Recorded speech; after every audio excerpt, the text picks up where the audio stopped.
what we have discovered with the fire pit, and with any fire, you got to have a bush crafting way to get the fire going hot.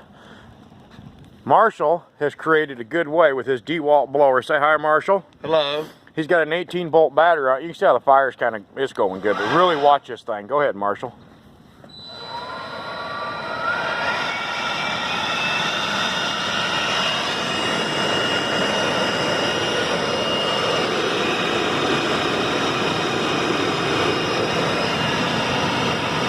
Kind of turns it into a forge.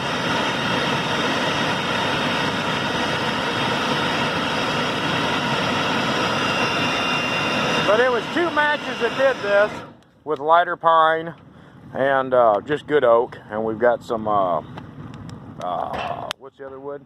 I can't think of the name of it now. Sweet gum. We got oak and sweet gum. Sweet gum's not the best, but it will work for today. We'll make another video and send it out to you later. Have a good one, guys. Bye.